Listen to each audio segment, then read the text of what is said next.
서울역을 출발한 부산행 KTX 열차는 도심의 회색빛 풍경을 뒤로하고 점차 속도를 높이며 남쪽을 향해 질주하고 있었고, 창밖으로 스쳐 지나가는 풍경은 형체를 알아볼 수 없을 정도로 빠르게 흐릿해져 마치 시간 자체가 왜곡되는 듯한 착각을 불러일으켰습니다.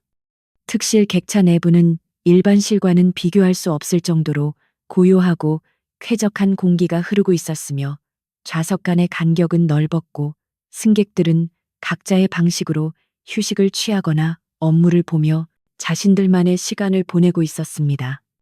민서연은 창가 쪽 좌석 깊숙이 몸을 파묻은 채 차창 밖을 응시하고 있었는데, 그녀의 눈동자는 바깥 풍경을 쫓고 있었지만 사실 그녀의 의식은 그보다 훨씬 더 깊은 내면의 생각 속에 잠겨 있었습니다.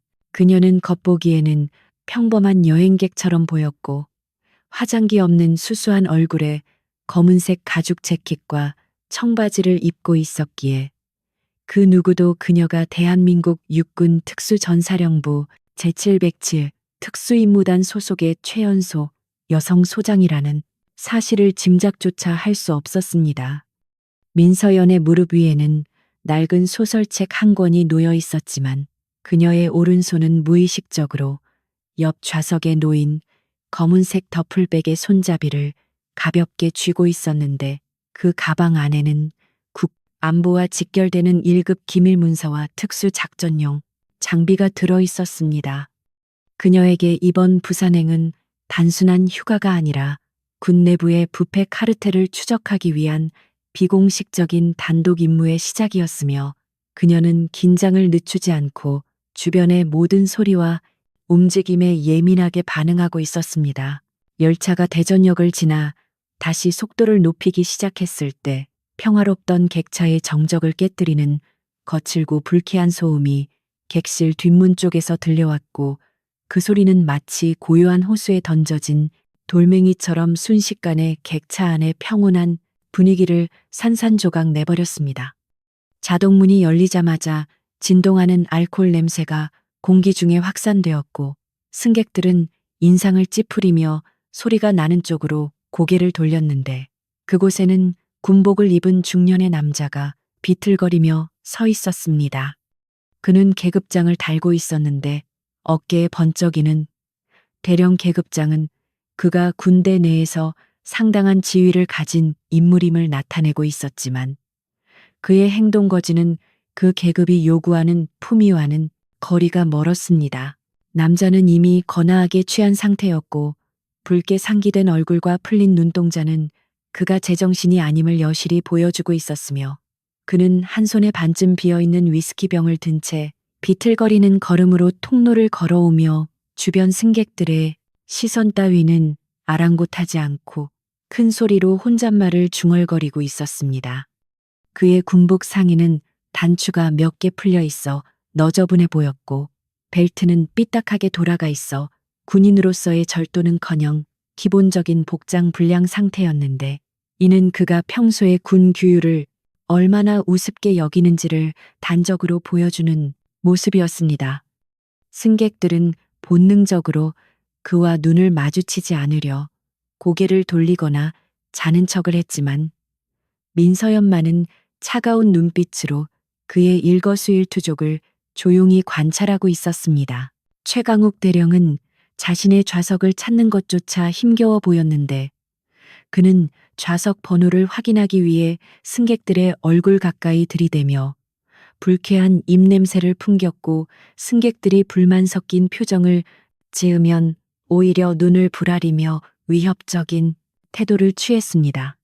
그는 자신이 대한민국 육군의 대령이라는 사실을 마치 왕이 된 것인 양 착각하고 있는 듯 했으며, 이 열차 안에 있는 모든 민간인을 자신의 아랫사람 정도로 여기는 오만한 태도가 몸에 배어 있었습니다.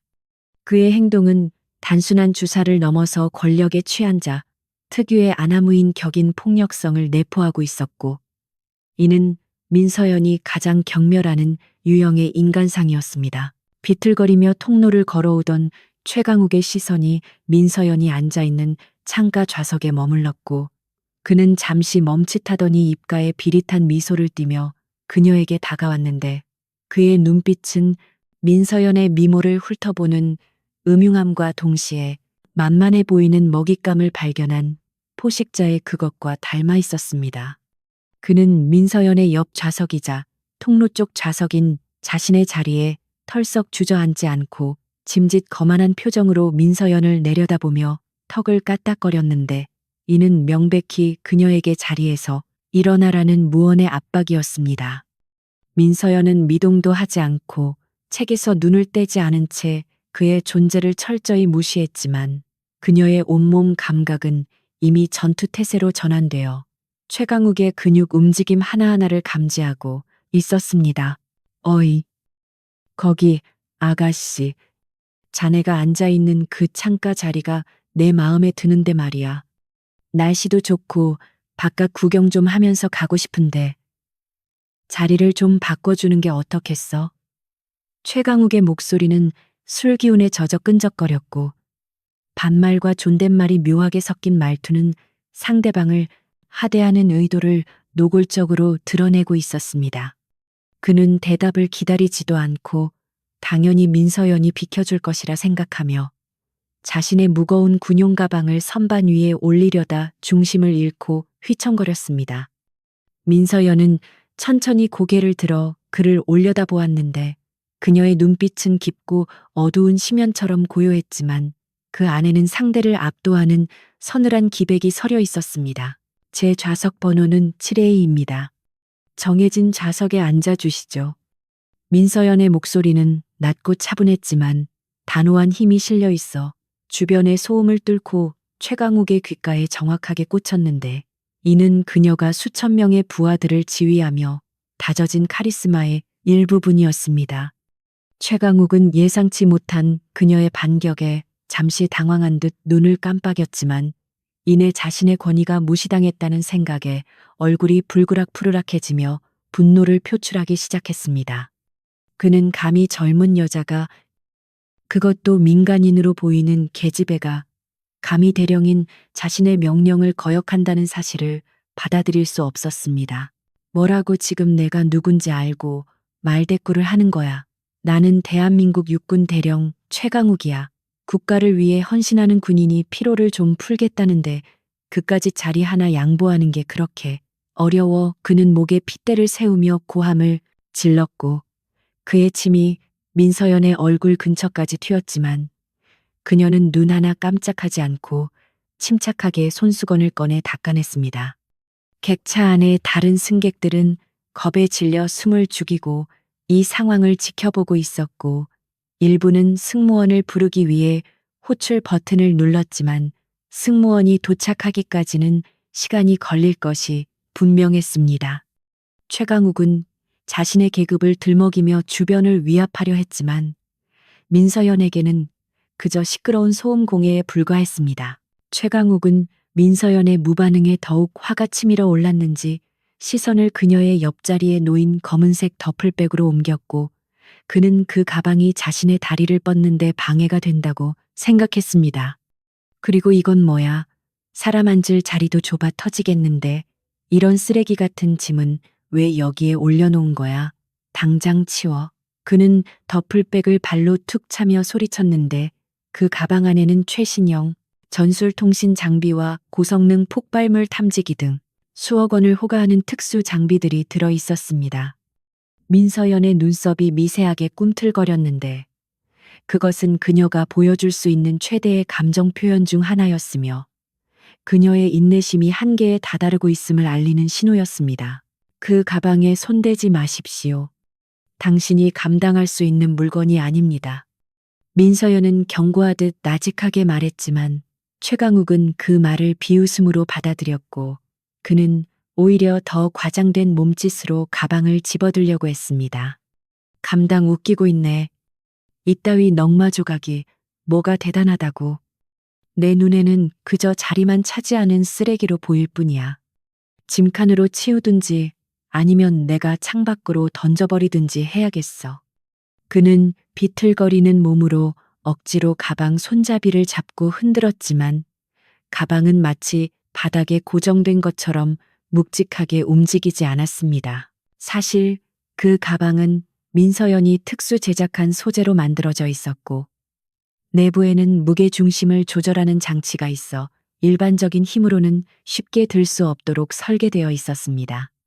낑낑거리며 가방과 씨름하던 최강욱은 술기운과 짜증이 겹쳐 얼굴이 터질 듯 붉어졌고 그는 자신의 약한 모습을 보이지 않으려 더욱 거칠게 욕설을 내뱉기 시작했습니다.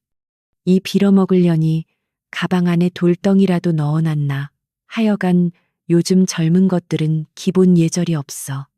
어른이, 그것도 군인 어르신이 말씀하시면 척척 알아서 기어야지 말이야. 그의 언어폭력은 도를 넘어서고 있었고 주변 승객들은 불쾌감에 고개를 저었지만 감히 나서서 말리는 사람은 아무도 없었습니다.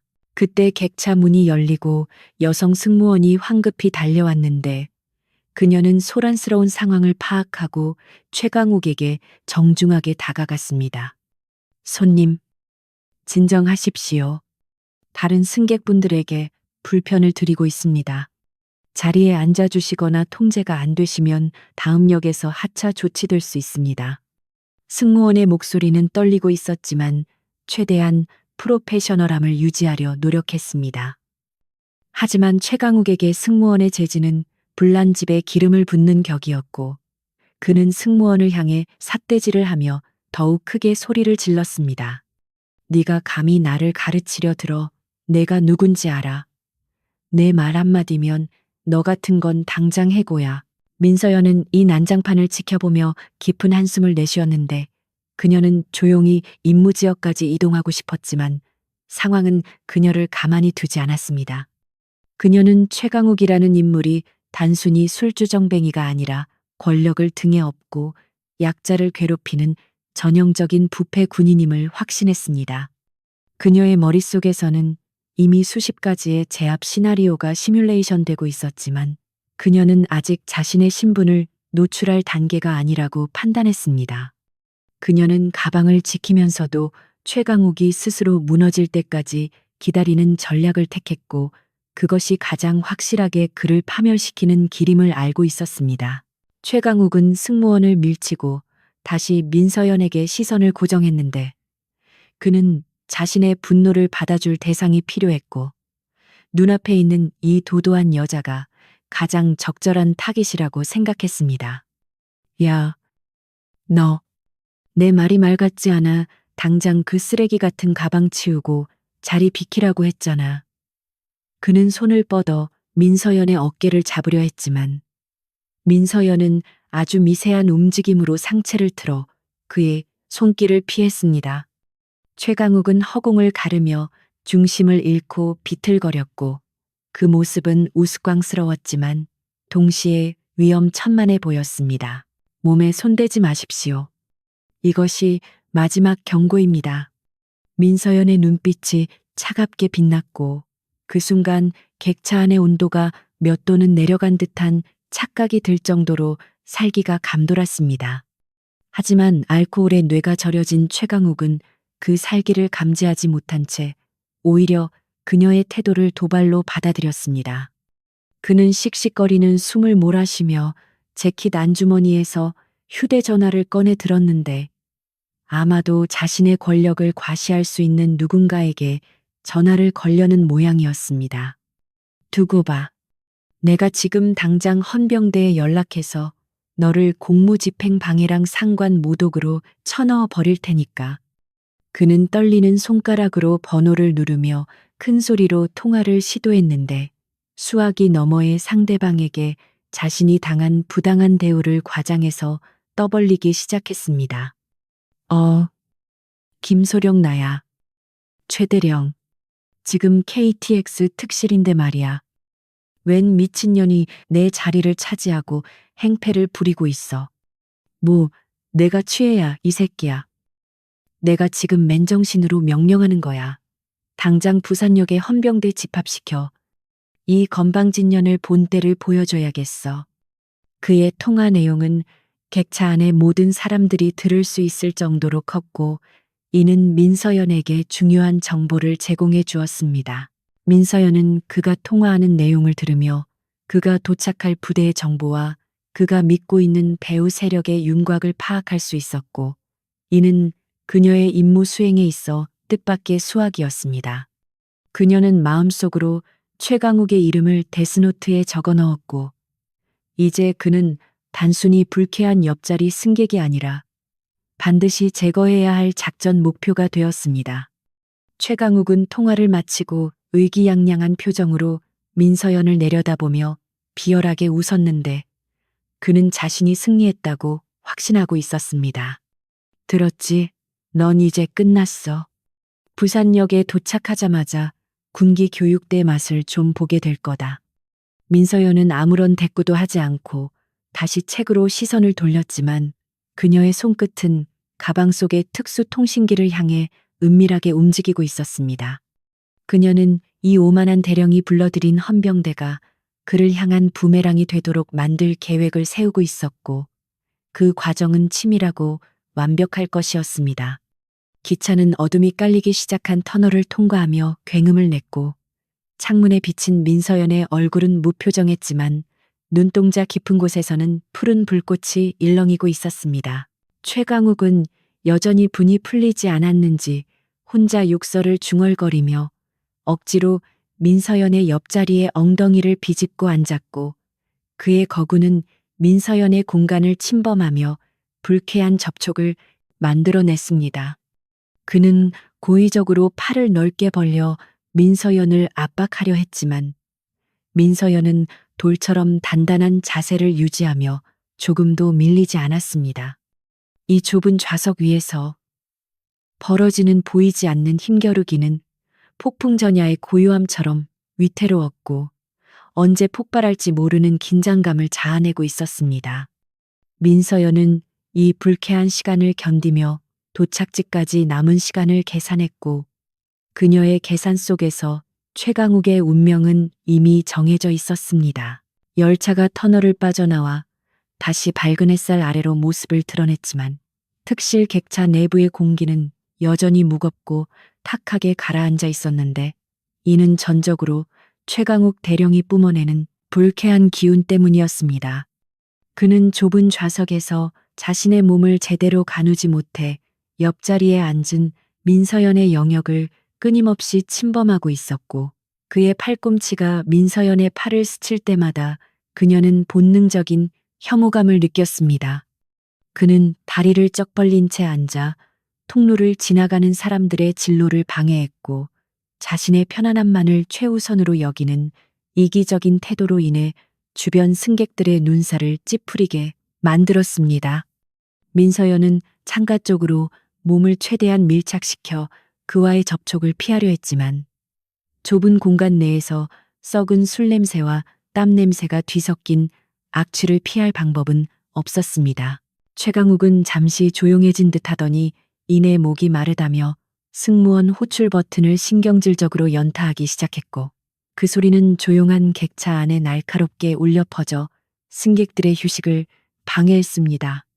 잠시 후 헐레벌떡 달려온 승무원이 무엇이 필요한지 묻자 그는 대뜸 물을 가져오라고 소리쳤는데, 그의 말투는 마치 하인을 부리는 듯한 거만함으로 가득 차 있었습니다.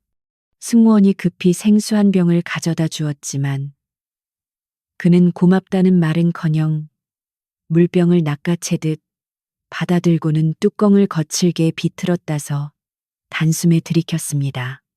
그는 물을 마시면서도 흘러내린 물방울을 옷소매로 대충 닦아내며 승무원을 위아래로 훑어보는 무례한 시선을 거두지 않았습니다. 야, 아가씨, 서비스가 이게 뭐야? 물 하나 가져오는데 시간이 이렇게 오래 걸려서야. 원. 군대였으면 너는 이미 영창감이야. 알아. 최강욱은 빈 물병을 구겨서 바닥에 아무렇게나 던지며 혀를 찼고, 승무원은 모욕적인 언사에 얼굴이 붉어졌지만 억지로 미소를 지으며 죄송하다는 말을 반복해야 했습니다. 그는 승무원의 곤란해하는 표정을 즐기는 듯 더욱 거드름을 피우며 자신의 군대 무용담을 늘어놓기 시작했는데, 그 내용은 대부분 부하들을 괴롭히거나 민간인들을 위협했던 부끄러운 일화들이었습니다. 주변 승객들은 귀를 막거나 이어폰을 꽂으며 그의 소음을 차단하려 애썼지만 그의 목청은 워낙 커서 객차 전체를 울리고 있었습니다. 그때 앞좌석에 앉아있던 젊은 엄마의 품에 안긴 아기가 최강욱의 고성에 놀라 울음을 터뜨렸고 아기 엄마는 당황하며 아기를 달래려 했지만 아기의 울음소리는 좀처럼 그치지 않았습니다. 최강욱은 짜증 섞인 표정으로 앞좌석을 발로 쿵 차며 소리를 질렀는데 어이에 좀 조용히 시켜 시끄러워서 쉴 수가 없잖아. 공공장소에서 예절도 안 배웠어. 라고 고함을 쳤습니다. 아기 엄마는 공포에 질려 연신 고개를 숙이며 사과했지만 최강욱은 멈추지 않고 계속해서 욕설을 섞어가며 모녀를 위협했습니다. 이 상황을 지켜보던 민서연의 주먹이 하얗게 질릴 정도로 꽉 쥐어졌고 그녀의 인내심을 억누르고 있던 댐에 금이 가기 시작했습니다. 민서연은 깊은 심호흡을 하며 마음을 다잡으려 노력했는데 지금 당장 나서서 저 인간의 턱뼈를 으스러뜨리고 싶은 충동이 강하게 일었지만 그녀는 더 큰 목표를 위해 감정을 통제해야만 했습니다.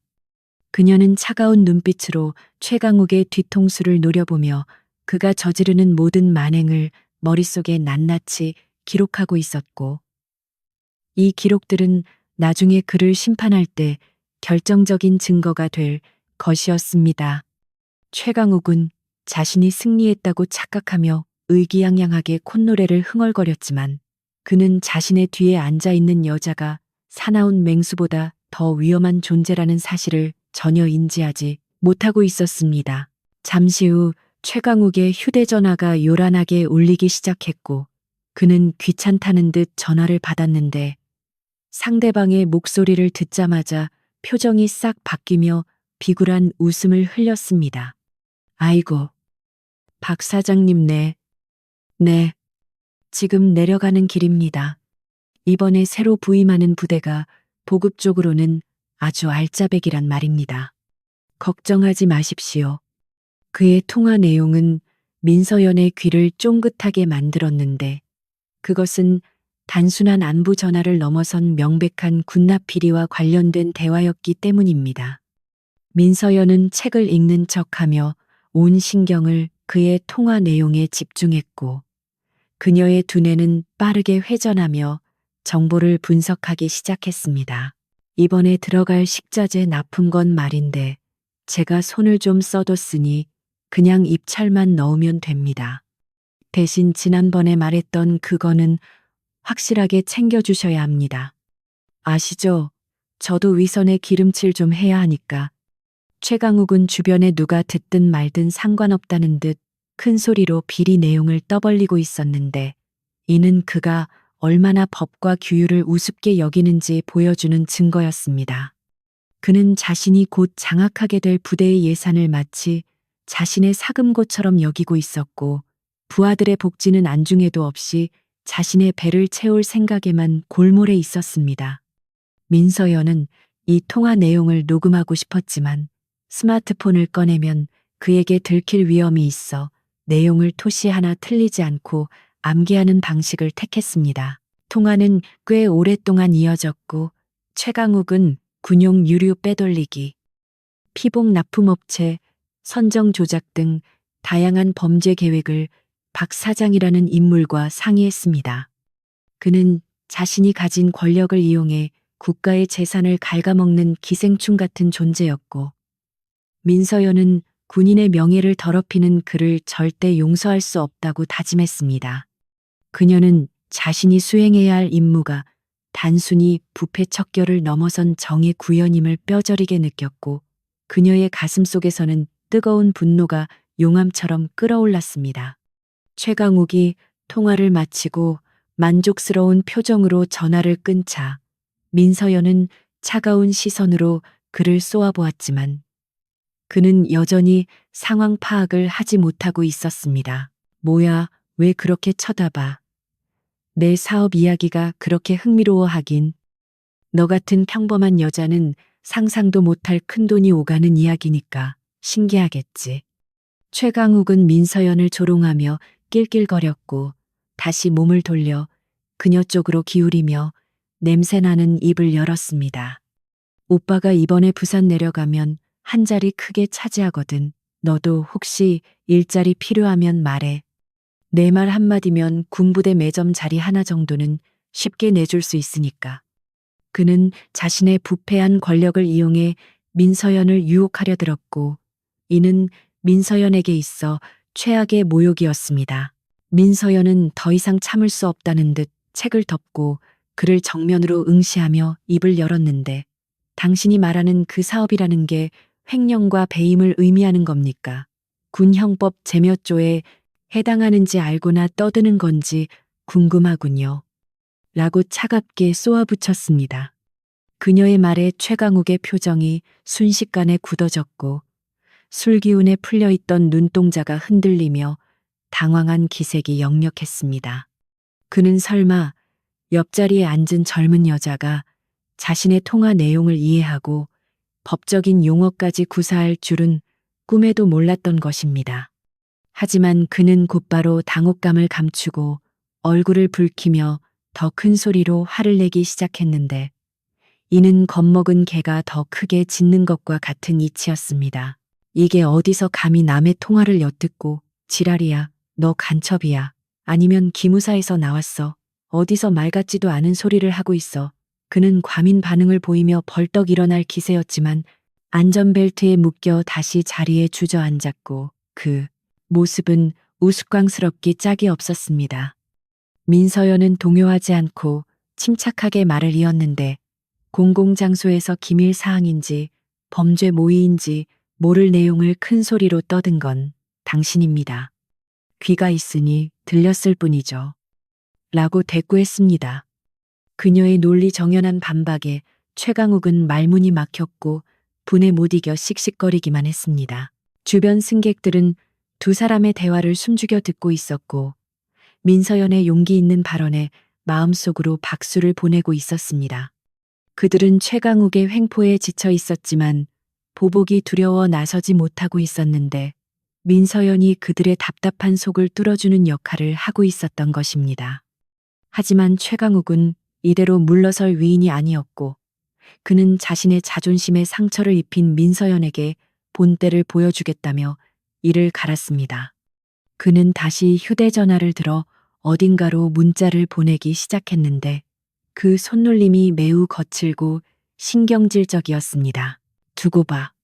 부산역에 도착하면 내년이 뱉은 그 말을 후회하게 만들어줄 테니까. 내가 아는 헌병대장이 내 후배야. 널 간첩 혐의로 조사받게 만들 수도 있어.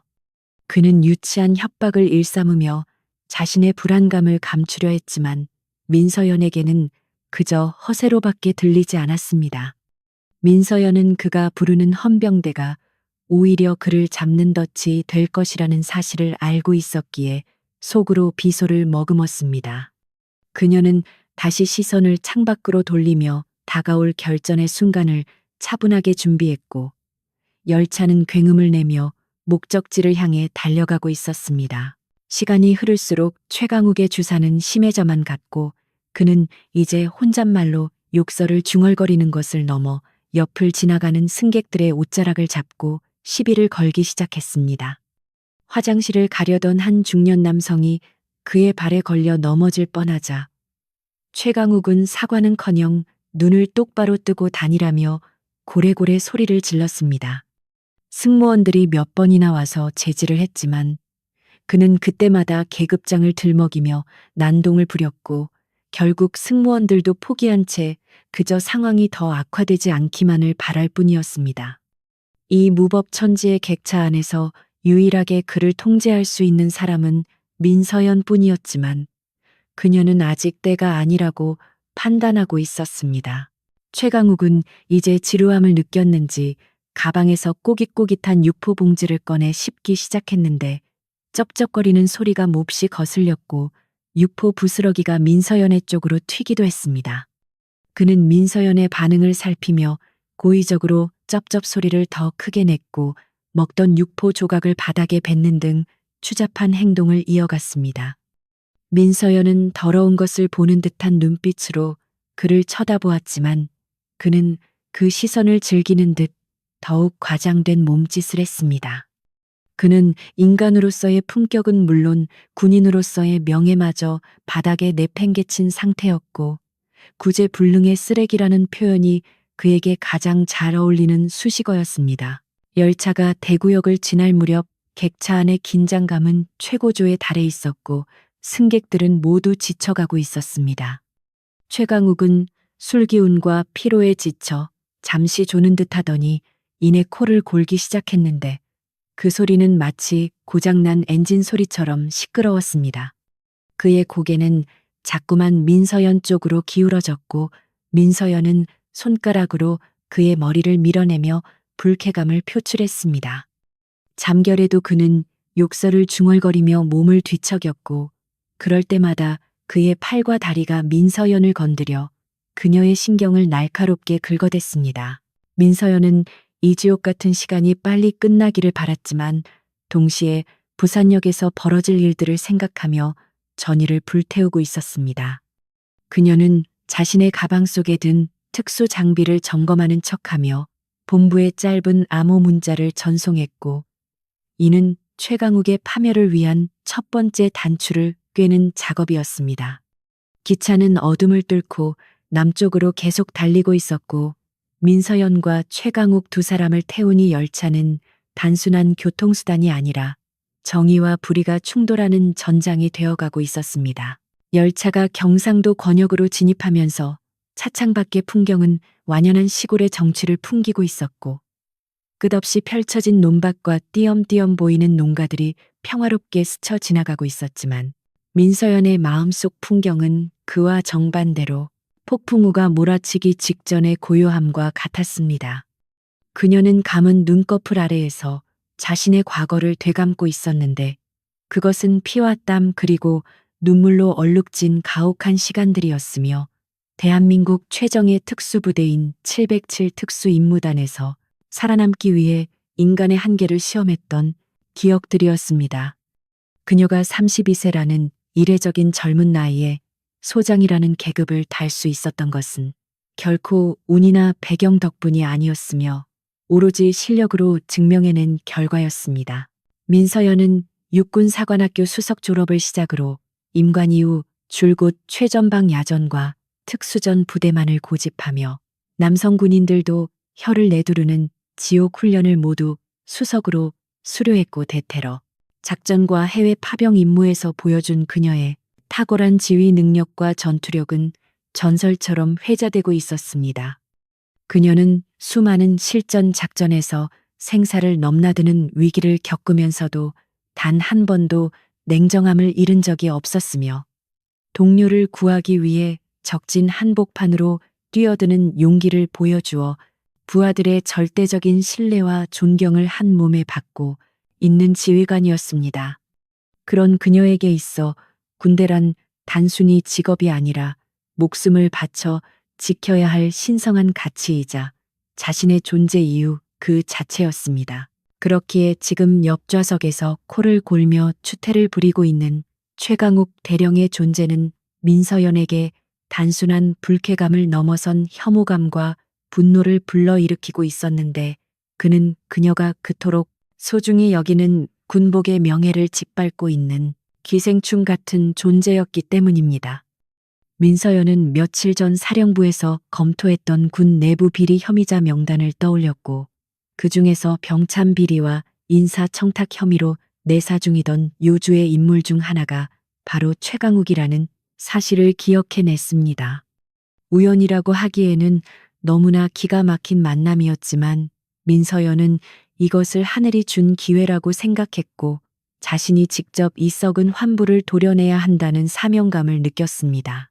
잠시 후 거친 코골이 소리가 잦아들더니 최강욱이 컥 하는 소리와 함께 눈을 떴고 그는 술이 덜 깬 몽롱한 눈으로 주변을 두리번거리다가 자신의 목이 타들어가는 듯한 갈증을 느꼈습니다. 그는 선반 위에 올려둔 가방에서 위스키가 조금 남은 텀블러를 꺼내려 했지만 손이 미끄러워 헛손질을 했고 짜증스러운 신음소리를 내며 다시금 가방을 뒤적거렸습니다. 그의 손놀림은 둔하고 부정확했으며 알코올에 절어 떨리는 손끝은 그가 얼마나 자기 관리에 실패한 인간인지를 여실히 보여주고 있었는데 그는 주변 승객들의 따가운 시선 따위는 아예 의식조차 하지 못하는 상태였습니다. 최강욱은 겨우 텀블러를 집어들고 뚜껑을 열려 했지만 열차의 미세한 진동과 그의 불안한 손놀림이 겹치면서 텀블러가 손에서 미끄러졌고 뚜껑이 열려있던 텀블러는 그대로 민서연 쪽으로 기울어지며 쏟아졌습니다. 끈적하고 독한 위스키가 민서연의 가죽 재킷과 청바지 위로 쏟아져 내렸고 차가운 액체가 피부에 닿는 순간 민서연의 미간이 찌푸려졌지만 그녀는 비명조차 지르지 않고 침착하게 몸을 일으켰습니다.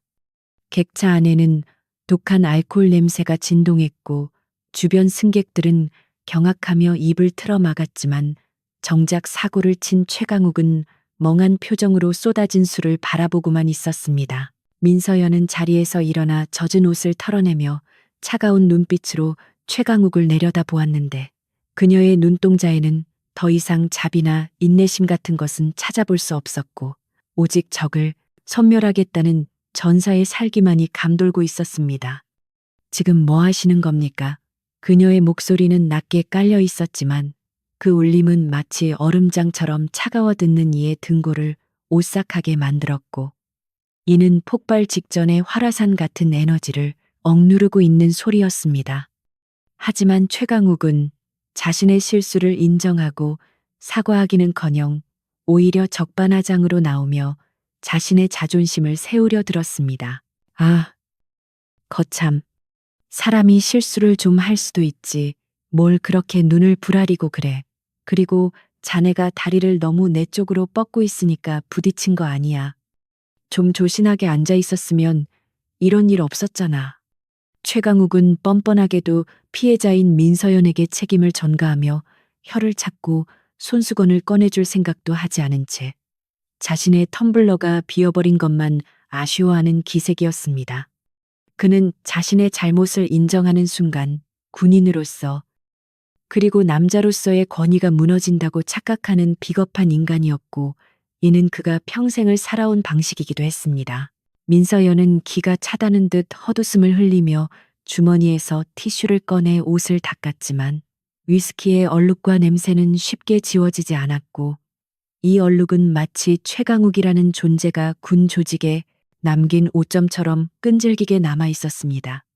제 다리는 제 좌석 공간 안에 있었습니다.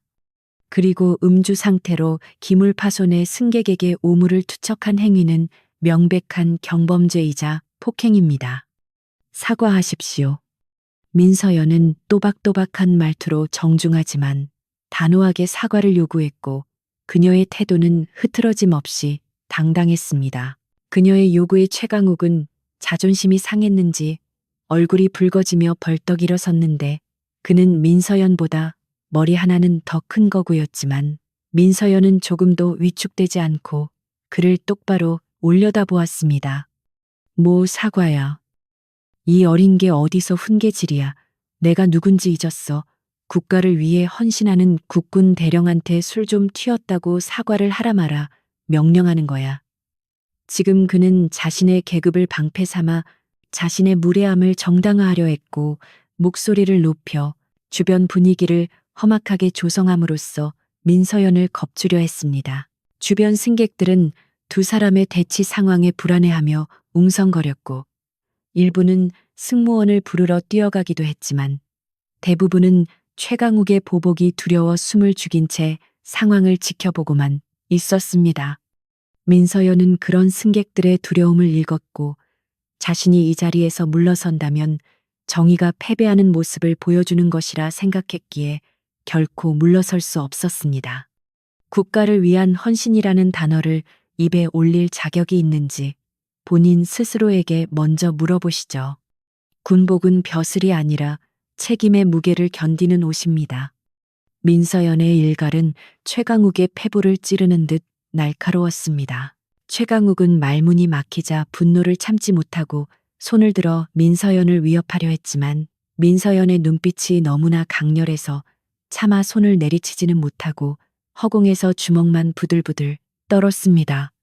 그는 본능적으로 눈앞의 여자가 평범한 민간인이 아니라는 것을 감지했지만 자신의 오만함이 그 경고 신호를 무시하게 만들었고 그는 자신이 우위에 있다는 착각 속에서 빠져나오지 못했습니다.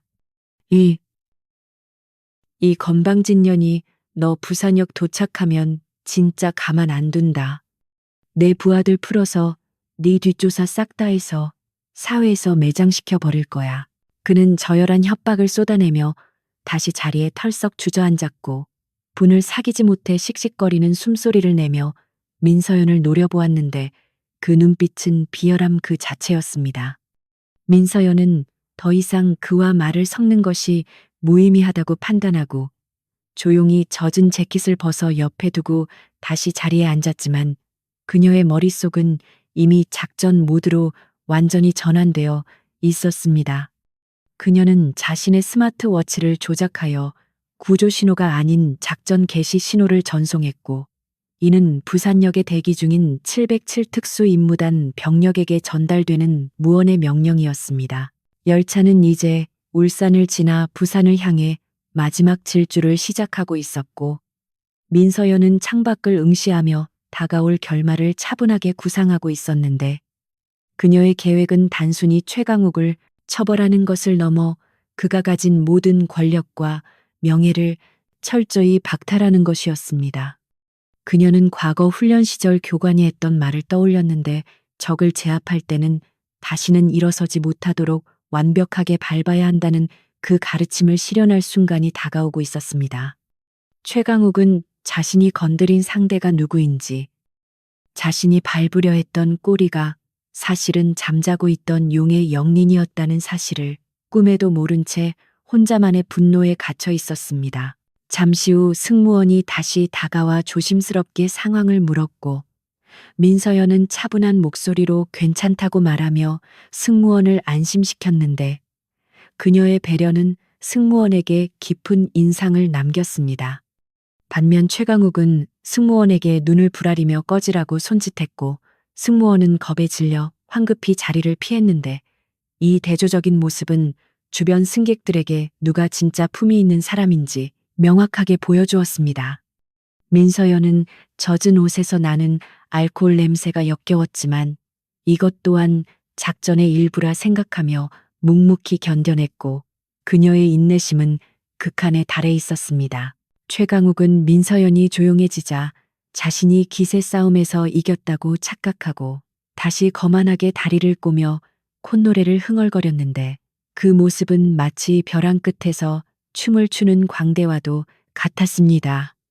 그는 자신의 휴대전화를 다시 꺼내 누군가에게 문자를 보내며 킬킬거렸는데 아마도 자신의 무용담을 친구들에게 자랑하거나 민서연을 골탕 먹일 방법을 모의하고 있는 듯 했습니다.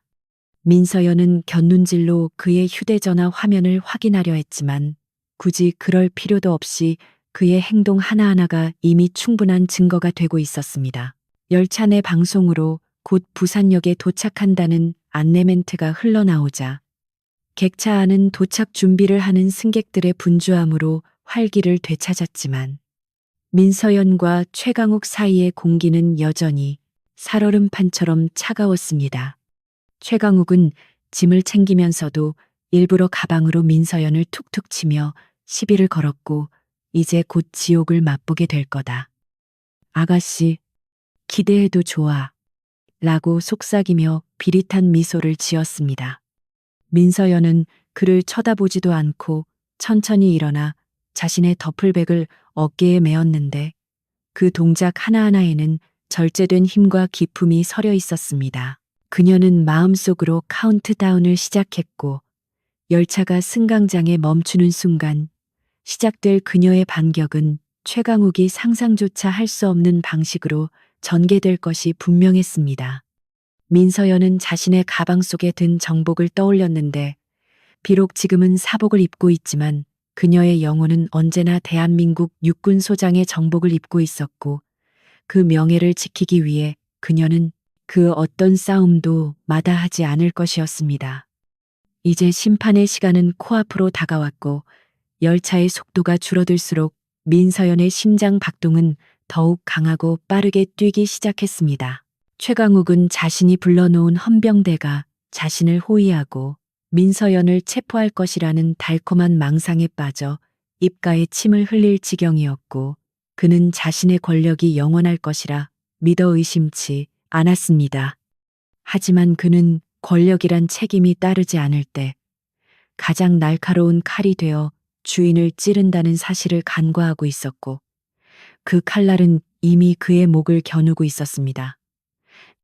민서연은 마지막으로 옷매무새를 다듬으며 깊은 숨을 내쉬었고, 그녀의 눈빛은 마치 먹잇감을 낚아채기 직전의 매처럼 날카롭게 빛나고 있었습니다.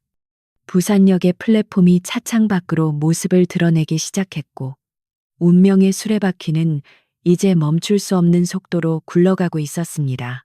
기차는 마지막으로 긴 쇳소리를 내며 부산역 플랫폼에 천천히 미끄러져 들어왔고, 차창 밖으로 보이는 플랫폼은 도착을 기다리는 사람들로 붐비고 있었지만, 민서연의 눈에는 오직 작전구역의 지형지물만이 들어오고 있었습니다. 안내방송과 함께 문이 열리자 승객들이 우르르 쏟아져 나가기 시작했고, 최강욱은 기다렸다는 듯이 벌떡 일어나 민서연의 앞을 가로막으며 거만한 태도로 먼저 나가겠다고 으름장을 놓았습니다. 그는 자신의 무거운 군용 가방을 어깨에 메고 일부러 민서연을 어깨로 밀치며 통로를 확보하려 했는데, 그 힘이 제법 강해서 일반 여성이었다면 휘청거렸을 정도였습니다. 민서연은 바닥에 뿌리를 박은 듯 굳건히 버티며 그에게 틈을 내주지 않았고, 이는 최강욱의 심기를 더욱 불편하게 만들었습니다. 비키라고 군인이 먼저 내려야지 어디서 감히 길을 막아. 최강욱은 고래고래 소리를 지르며 민서연을 밀치려 했지만, 민서연은 유도 기술을 응용하여 그의 힘을 역이용해 가볍게 흘려보냈습니다. 중심을 잃은 최강욱은 앞사람의 등에 코를 박으며 꼴사나운 모습을 연출했고, 주변 사람들의 비웃음 섞인 시선을 받아야만 했습니다. 그는 분노로 얼굴이 시뻘개져서 뒤를 돌아보며 민서연에게 주먹을 휘두르려 했지만, 좁은 통로와 사람들 때문에 그럴 수도 없었고, 그저 욕설만 퍼붓는 것으로 만족해야 했습니다. 민서연은 그런 그를 한심하다는 눈빛으로 바라보며 천천히 하지만 확실하게 자신의 페이스대로 하차 준비를 마쳤습니다. 플랫폼에 발을 내디딘 최강욱은 신선한 공기를 마시며 기지개를 켜는 대신 두리번거리며 자신이 부른 헌병대를 찾기 시작했는데, 그의 표정에는 기대감과 흥분이 가득 차 있었습니다. 그는 민서연이 내리기를 기다렸다가 그녀의 팔목을 낚아채며 의기양양하게 소리쳤는데, 어딜 도망가려고? 넌 오늘 내 손안에 죽은 목숨이야. 이리와 그의 악력은 꽤 강했지만 특수부대 훈련으로 단련된 민서연에게는 그저 어린아이의 장난처럼 느껴질 뿐이었습니다. 민서연은 그의 손을 뿌리치지 않고 오히려 그가 이끄는 대로 순순히 따라가 주었는데, 이는 그를 더 깊은 함정으로 유인하기 위한 전략적인 선택이었습니다. 최강욱은 민서연이 겁을 먹고 순순히 따라오는 것이라 착각하며 비릿한 미소를 지었고, 그는 주변 사람들에게 들리도록 큰 소리로 이 여자가 기차 안에서 난동을 부려서 내가 직접 헌병대에 인계하는 중이다라고 외치며 자신의 행동을 정당화하려 했습니다. 사람들은 웅성거리며 두 사람을 쳐다보았지만, 군복을 입은 대령이 하는 말이니 뭔가 사정이 있겠거니 생각하며 섣불리 개입하지 않았습니다. 민서연은 고개를 숙인 채 아무런 대꾸도 하지 않았지만, 그녀의 눈빛은 주변을 빠르게 스캔하며 아군의 위치를 파악하고 있었습니다. 저 멀리 플랫폼 끝자락에 검은색 베레모를 쓴 건장한 군인들의 무리가 보였고, 그들의 모습은 최강욱이 기대했던 헌병대의 모습과는 사뭇 달랐습니다. 저기 왔네. 야, 김소령 여기야. 여기. 최강욱은 멀리 보이는 군인들을 향해 손을 흔들며 반가움을 표했지만, 그들은 최강욱의 손짓에 반응하지 않고 부동자세로 서 있을 뿐이었습니다. 최강욱은 뭔가 이상함을 느꼈지만 술 기운 때문에 판단력이 흐려져 있었고 그저 그들이 자신의 카리스마에 눌려 긴장하고 있는 것이라 제멋대로 해석했습니다. 그는 민서연을 질질 끌다시피 하며 군인들이 있는 쪽으로 다가갔는데 가까이 갈수록 그들의 복장이 일반 헌병대와는 다르다는 것을 알 수 있었습니다. 그들은 검은색 대테러복에 전술 조끼를 착용하고 소총으로 무장하고 있었으며 어깨에는 707 특수임무단을 상징하는 백호 부대 마크가 선명하게 빛나고 있었습니다. 최강욱은 707 부대원들을 보고 잠시 주춤했지만 이내 더 큰 권력을 등에 업은 듯 기세등등해졌는데 그는 아마도 김소령이 자신을 위해 특수부대까지 동원했다고 착각한 모양이었습니다. 하하, 김소령이 녀석 일처리 하나는 화끈하게 하네. 헌병대 대신 특전사를 보내다니. 내가 그렇게 중요한 인물인가. 그는 혼자서 헌물을 켜며 민서연을 부대원들 앞에 내동댕이 치듯 밀어버렸습니다. 자, 인연이야.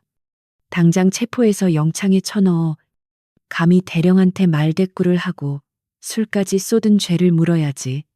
하지만 부대원들은 최강욱의 명령에 미동도 하지 않았고 오히려 그들의 시선은 바닥에 넘어질 뻔하다가 중심을 잡은 민서연에게 고정되어 있었습니다. 그들의 눈빛에는 당혹감이 아닌 깊은 존경심과 충성심이 담겨 있었지만 최강욱은 그 미묘한 기류를 읽어내지 못했습니다. 뭐야, 내 말 안 들려. 당장 체포하라고. 너희들 소속이 어디야? 지휘관 나오라고 해. 최강욱은 부대원들이 움직이지 않자 화를 내며 그중 가장 선임으로 보이는 부사관의 멱살을 잡으려 들었습니다. 그 순간 부대원들 사이에서 한 장교가 걸어 나왔는데 그는 대위 계급장을 달고 있었고 날카로운 인상을 가진 사내였습니다. 최강욱 대령님이십니까? 대위가 차가운 목소리로 묻자 최강욱은 멱살을 놓으며 거만하게 고개를 끄덕였습니다. 그래, 내가 최강욱이다. 너희 지휘관은 어디 가고 대위 나부랭이가 나와서 설치는 거야. 김소령은 어디 있어? 대위는 최강욱의 무례함에도 눈 하나 깜짝하지 않고 민서연을 향해 시선을 돌렸습니다. 그 짧은 순간 최강욱은 등 뒤에서 서늘한 기운을 느꼈고 본능적으로 뒤를 돌아보았는데 그곳에는 민서연이 천천히 고개를 들고 그를 응시하고 있었습니다. 민서연의 눈빛은 더 이상 기차 안에서의 그 차분한 눈빛이 아니었고 전장을 지배하는 지휘관의 압도적인 패기가 서려 있었습니다. 그녀는 천천히 자신의 주머니에서 신분증 케이스를 꺼내 펼쳐 보였는데 그 안에는 대한민국 육군 소장의 신분증이 번쩍이고 있었습니다. 최강욱은 자신의 눈을 의심하며 눈을 비비고 다시 쳐다보았지만 분명히 소장 민서연이라는 글자와 함께 별 2개가 박힌 계급장이 선명하게 보였습니다. 그의 입이 떡 벌어지며 말문이 막혔고 다리에 힘이 풀려 주저앉을 뻔했습니다. 제707 특수임무단장 소장 민서연입니다. 최강욱 대령. 지금 이 시간부로 비관의 모든 명령권은 박탈되었습니다. 민서연의 목소리는 크지 않았지만 플랫폼 전체를 울리는 듯한 위엄이 있었고 그 한마디의 상황은 완전히 역전되었습니다. 대기하고 있던 707 부대원들은 일제히 발을 구르며 민서연을 향해 경례를 붙였고 충성 단결하는 구호 소리가 부산역을 뒤흔들었습니다. 승객들은 이 놀라운 반전의 걸음을 멈추고 환호성을 지르거나 휴대전화를 꺼내 촬영하기 시작했고 최강욱은 얼굴이 하얗게 질려 식은땀을 줄줄 흘리고 있었습니다. 소장 내가 아니. 당신이 어떻게. 최강욱은 믿을 수 없는 현실을 부정하려 애썼지만 눈앞의 상황은 너무나 명백했습니다. 민서연은 그에게 다가가 나직하게 말했습니다. 군복을 입은 자는 그 무게를 견뎌야 한다고 말했습니다. 당신은 그 무게를 견디기는커녕 군복을 이용해 약자를 짓밟고 사리사욕을 채웠습니다. 그 죄는 결코 가볍지 않습니다. 그녀의 말은 사형 선고와도 같았고 최강욱은 공포에 질려 뒷걸음질을 쳤습니다. 이건 모함이야. 내가 누군지 알아. 내 뒤에 누가 있는지 아냐고. 너 같은 어린 년이 별을 달았다고 해서 나를 함부로 할 수 있을 것 같아. 그는 최후의 발악을 하며 다시 휴대전화를 꺼내려 했지만 대위가 순식간에 다가와 그의 팔을 꺾어 제압했습니다. 억하는 비명과 함께 최강욱은 바닥에 무릎을 꿇었고 그의 휴대전화는 바닥에 떨어져 박살이 났습니다. 상관에 대한 모욕, 민간인 폭행 및 협박, 군품위 유지 위반, 그리고 뇌물수수 및 횡령 혐의까지. 당신이 저지른 죄목은 이미 차고 넘칩니다.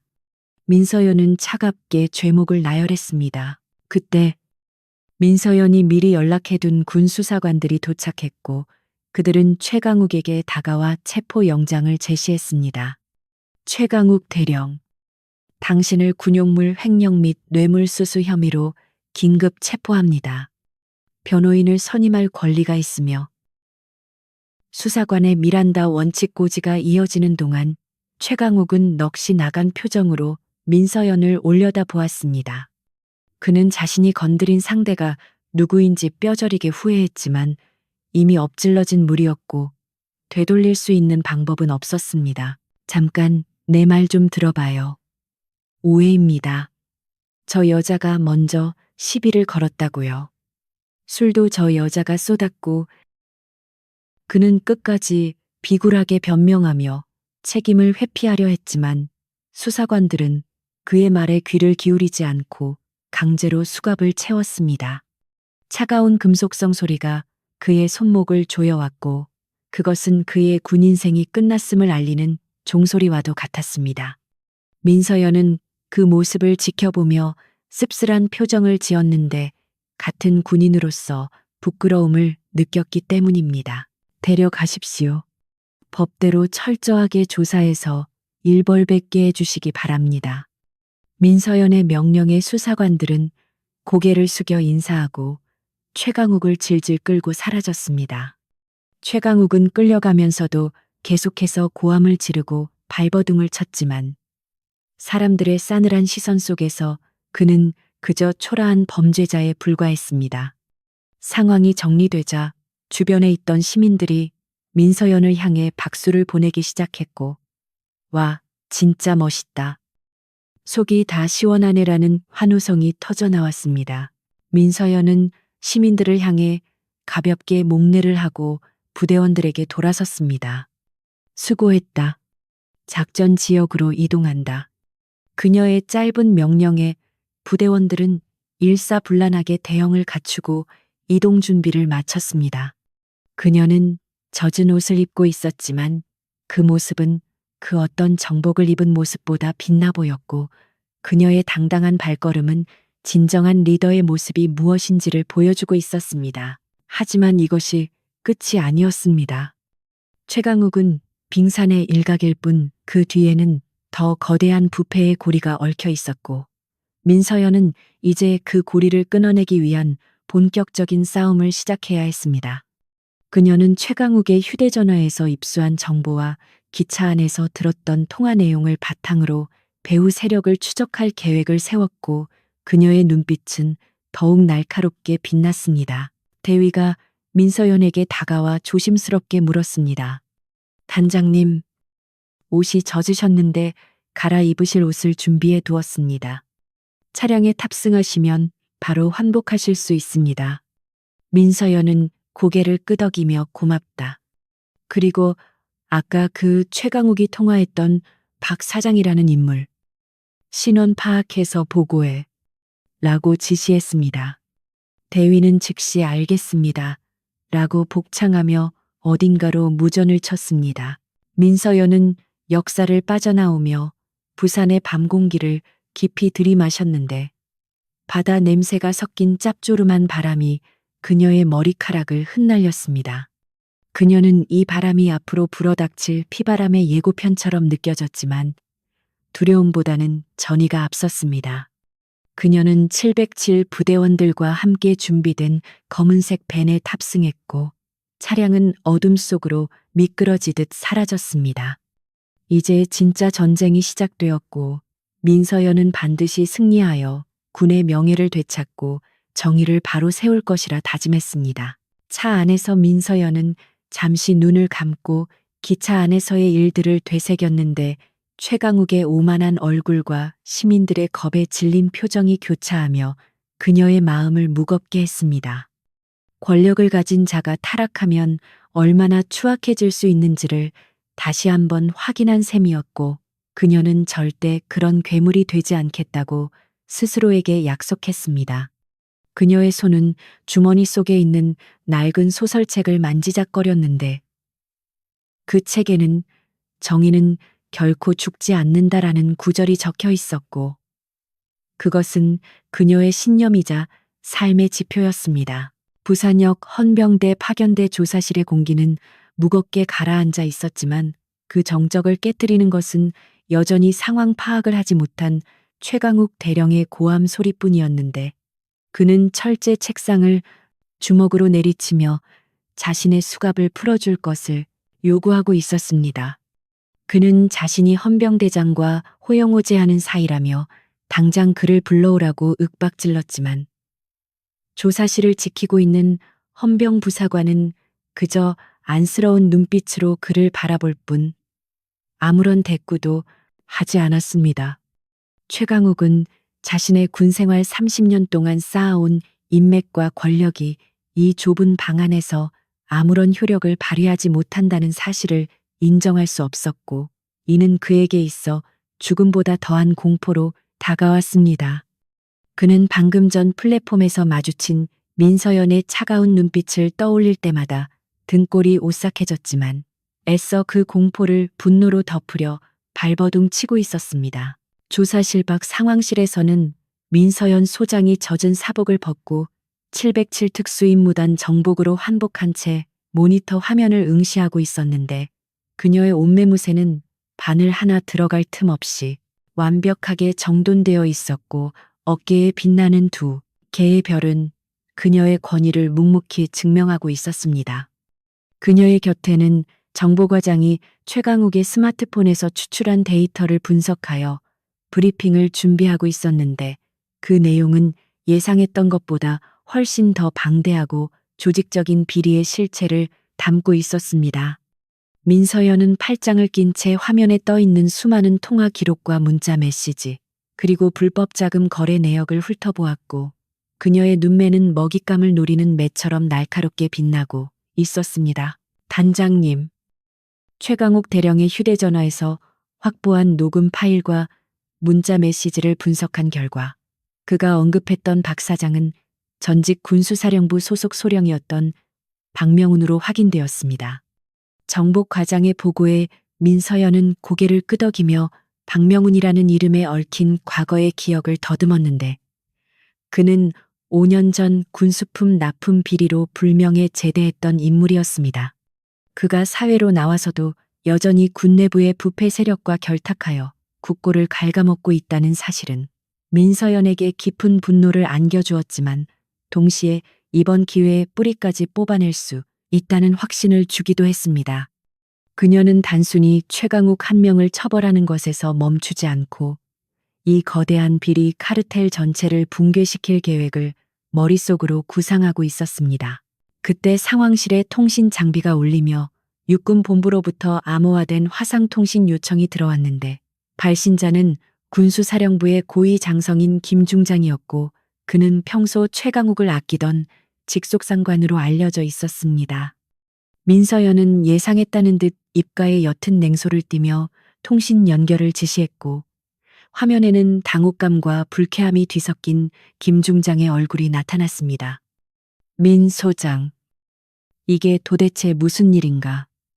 자네가 내 부하인 최대령을 부산역에서 긴급 체포했다는 보고를 받았네. 절차를 무시하고 타부대 장교를 구금하다니 이게 월권행위가 아니고 무엇인가? 김 중장은 거두절미하고 민서연을 질책하려 들었지만 민서연은 눈 하나 깜짝하지 않고 그를 응시했습니다. 김 중장님. 최강욱 대령은 민간인이 보는 앞에서 상관을 모욕하고 폭행을 시도했으며 명백한 군용물 횡령 및 뇌물수수 혐의가 포착되어 현행범으로 체포했습니다. 민서연의 목소리는 정중했지만 물러섬이 없었고 그녀는 자신이 확보한 증거들이 얼마나 강력한지 알고 있었기에 상급자의 압박에도 전혀 흔들리지 않았습니다. 김 중장은 민서연의 당당한 태도에 잠시 말문이 막힌 듯 했으나 이내 목소리를 낮추며 회유를 시도했는데 민 소장, 군의 명예를 생각해서라도 조용히 처리하는 게 좋지 않겠나. 일단 최 대령을 우리 사령부로 인계하게. 내가 직접 엄중히 조사하겠네. 민서연은 그 제안이 최강욱을 빼돌려 사건을 은폐하려는 수작임을 단번에 간파했고 그녀는 단호하게 고개를 저으며 거절의 의사를 밝혔습니다. 죄송합니다만 그럴 수 없습니다. 이 사건은 이미 국방부 조사본부와 707 자체 감찰팀이 합동으로 수사를 진행하고 있으며 모든 증거는 실시간으로 상부에 보고되고 있습니다. 최 대령을 인계받고 싶으시다면 정식 절차를 밟아 영장을 가져오셔야 할 겁니다. 그녀의 강경한 대응에 김 중장은 얼굴을 붉히며 통신을 끊어버렸고 상황실에는 다시 무거운 침묵이 흘렀지만 대원들의 눈빛은 그 어느 때보다 뜨겁게 타오르고 있었습니다. 민서연은 김 중장과의 통화를 통해 이 사건의 배후에 더 큰 권력이 개입되어 있음을 확신했고 그들이 증거를 인멸하기 전에 움직여야 한다는 판단을 내렸습니다. 그녀는 즉시 작전팀장을 호출하여 부산항 근처에 위치한 박명훈의 비밀 창고를 급습할 계획을 하달했는데 그곳에는 최강욱이 빼돌린 군용 장비와 식자재들이 보관되어 있을 것이 분명했습니다. 늑대 사냥 작전을 개시한다. 목표는 박명훈 검거 및 밀반출된 군수품 전량 회수다. 저항 시 교전 수칙에 따라 제압하되 아군 및 민간인 피해가 없도록 각별히 유의하라. 한편 최강욱은 조사실 안에서 초조하게 시간을 보내며 자신이 믿고 있던 김 중장의 연락만을 기다리고 있었는데 그는 김 중장이 자신을 구해줄 것이라는 헛된 희망을 품고 있었습니다. 그는 헌병에게 물을 달라고 소리치거나 화장실을 가고 싶다며 난동을 부렸지만 헌병들은 그를 철저히 무시하며 매뉴얼대로 대응했습니다. 시간이 지날수록 그의 불안감은 증폭되었고 자신이 저지른 비리들이 낱낱이 밝혀질 경우 겪게 될 파멸적인 미래가 현실로 다가오기 시작했습니다. 그는 벽에 머리를 기대고 후회의 신음을 내뱉었지만 그것은 진정한 반성이 아닌 처벌에 대한 두려움에서 나오는 비겁한 신음일 뿐이었습니다. 부산항의 외진 곳에 위치한 낡은 물류 창고 주변에는 어둠이 짙게 깔려 있었고 바다에서 불어오는 습한 바람이 녹슨 철문 사이를 통과하며 기괴한 소리를 만들어내고 있었습니다. 창고 안에서는 박명훈과 그의 부하들이 분주하게 움직이고 있었는데 그들은 최강욱이 체포되었다는 소식을 듣고 급히 증거물이 될 만한 물건들을 다른 곳으로 옮기거나 파기하고 있었습니다. 박명훈은 초조한 표정으로 시계를 들여다보며 부하들에게 더 빨리 움직이라고 재촉했고 그의 이마에는 식은땀이 송골송골 맺혀 있었습니다. 이 멍청한 최강욱 녀석. 기차 안에서 무슨 짓을 했길래 특전사한테 잡혀 빨리 이 물건들 다 치워 냄새 맡고 들이닥치기 전에 창고 밖 어둠 속에서는 707 특수임무단 대원들이 소리 없이 접근하여 포위망을 좁혀오고 있었는데 그들은 마치 밤의 그림자처럼 은밀하고 신속하게 움직였습니다. 야간 투시경을 착용한 대원들은 창고 내부의 열감지 신호를 확인하며 적의 위치와 숫자를 파악했고 저격수들은 높은 위치를 선점하여 사각지대를 확보했습니다. 민서연은 현장 지휘 차량에서 드론이 전송하는 영상을 통해 작전 상황을 실시간으로 모니터링하며 진입 타이밍을 계산하고 있었는데 그녀의 손끝은 지휘 통제 콘솔 위에서 춤을 추듯 빠르게 움직이고 있었습니다. 진입 10초 전. 알파 팀 정문. 브라보 팀 후문. 찰리 팀 지붕으로 침투한다. 카운트다운 시작. 민서연의 차분한 목소리가 대원들의 인이어를 통해 전달되었고, 대원들은 각자의 위치에서 호흡을 가다듬으며 무기의 안전장치를 해제했습니다.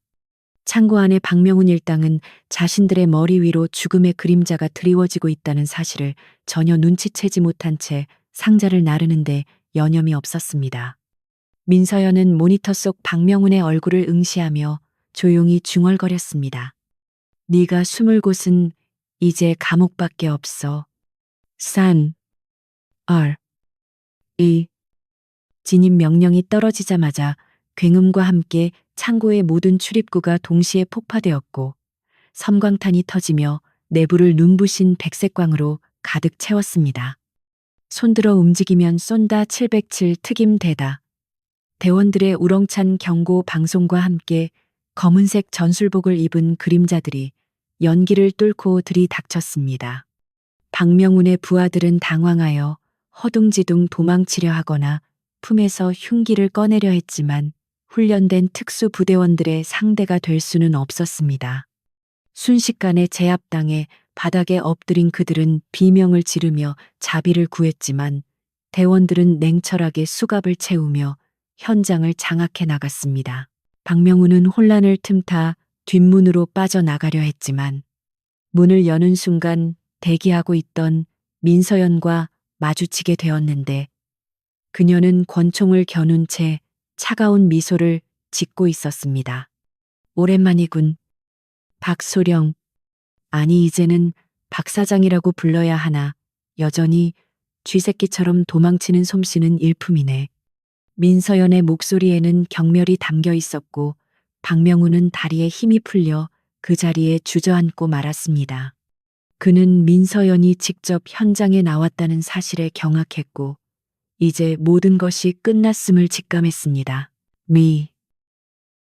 민 소장 자네가 왜 여기에? 이건 오해네. 나는 그저 보관업을 하고 있을 뿐이야. 박명훈은 떨리는 목소리로 변명을 늘어놓았지만 민서연은 그의 말 따위는 들리지 않는다는 듯 총구를 내리지 않았습니다. 그 보관 물품들이 우리 군 장병들이 먹고 입어야 할 물건들이라는 게 문제지. 당신이 훔친 건 단순한 물건이 아니라 국가의 안보와 병사들의 피땀이야. 그녀의 일갈은 창고 안에 울려 퍼지며 박명훈의 가슴을 찌를 듯 파고들었습니다. 현장은 순식간에 정리되었고 창고 안에는 최신형 야간 투시경, 방탄조끼, 그리고 대량의 전투 식량과 유류통이 산더미처럼 쌓여 있는 것이 확인되었습니다. 이것들은 모두 최전방 부대로 보급되어야 할 물자들로 박명훈이 최강욱과 공모하여 빼돌린 뒤 해외 암시장으로 팔아넘기려던 것들이었습니다. 민서연은 압수된 물품들을 바라보며 씁쓸함을 감추지 못했는데 내부의 적이 외부의 적보다 더 무섭다는 말을 다시 한번 실감했기 때문입니다. 그녀는 무전기를 들어 본부의 상황 종료를 보고했고 이로써 최강욱과 박명훈으로 이어지는 비리 커넥션의 핵심 고리가 끊어지게 되었습니다. 민서연은 체포된 박명훈이 연행되는 모습을 지켜보며 깊은 한숨을 내쉬었는데 밤 공기는 차가웠지만 그녀의 가슴 속은 뜨거운 열기로 가득 차 있었습니다. 하지만 그녀는 알고 있었는데 이것은 아직 끝이 아니며 박명훈과 최강욱의 뒤를 봐주는 더 큰 배우, 즉 김중장을 비롯한 윗선의 개입을 밝혀내야만 진정한 승리라고 할 수 있다는 것을 그녀는 다시 지휘 차량에 올라타며 다음 단계의 작전을 구상했고 이제 그녀의 칼끝은 군 수뇌부를 향하고 있었습니다.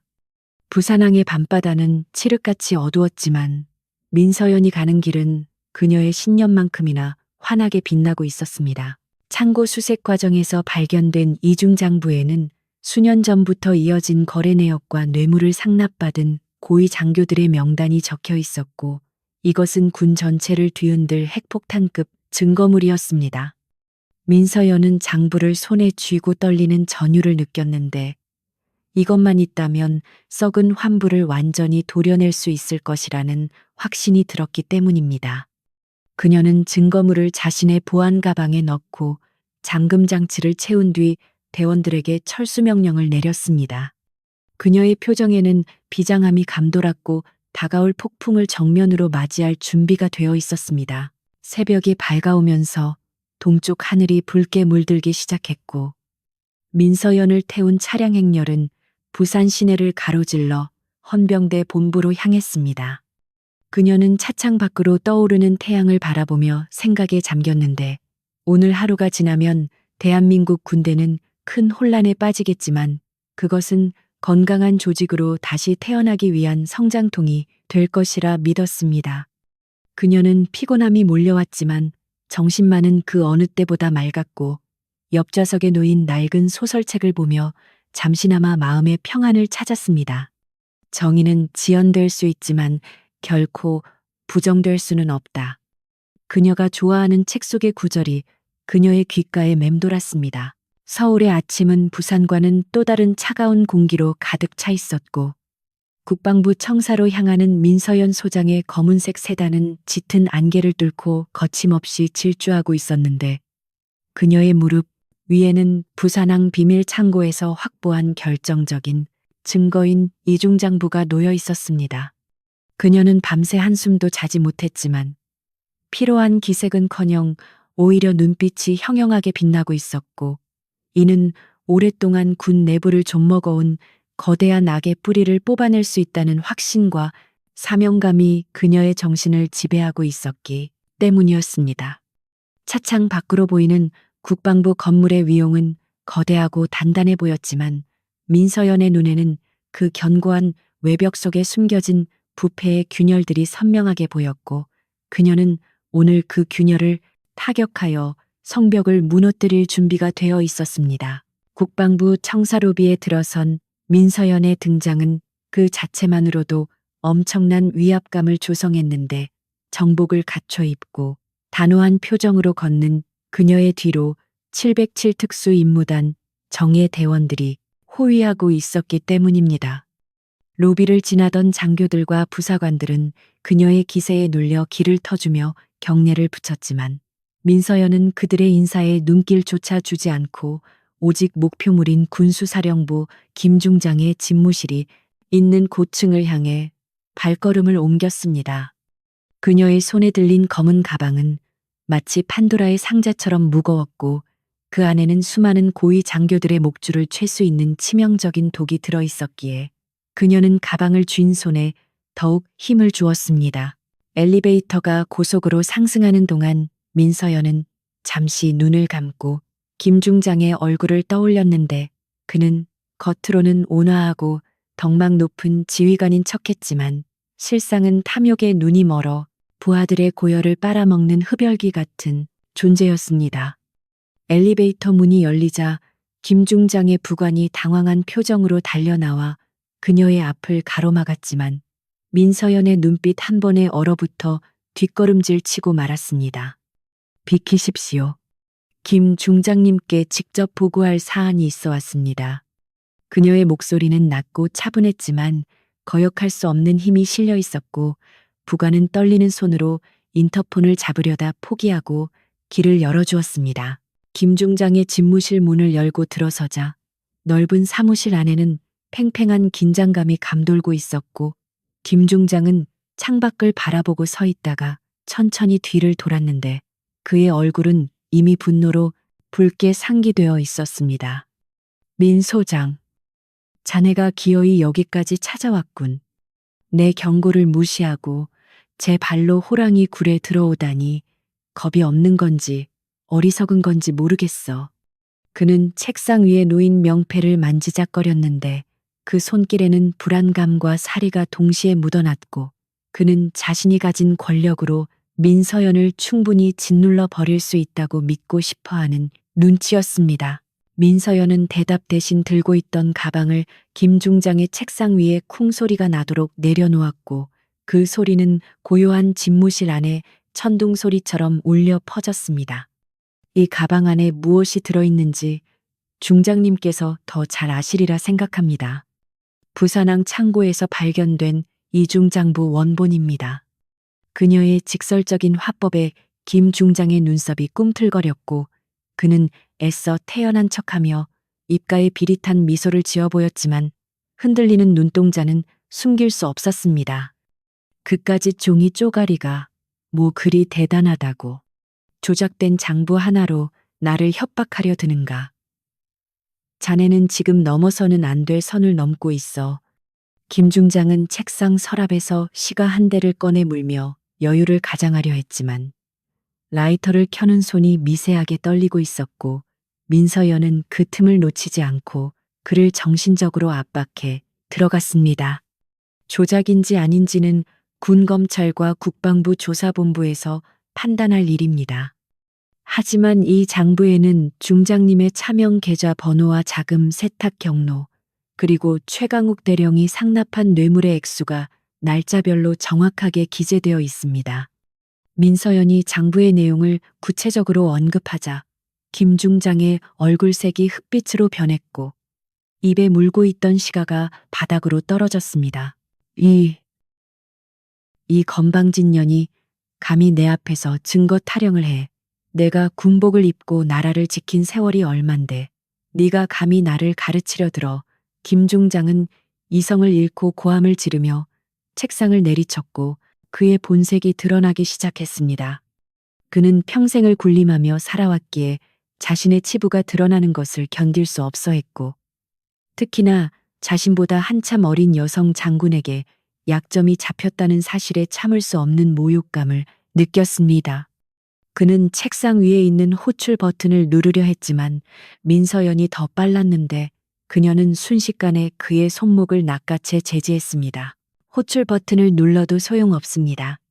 이미 건물 외부 통신망은 차단되었고 중장님의 친위 세력들은 현재 격리 조치 중입니다.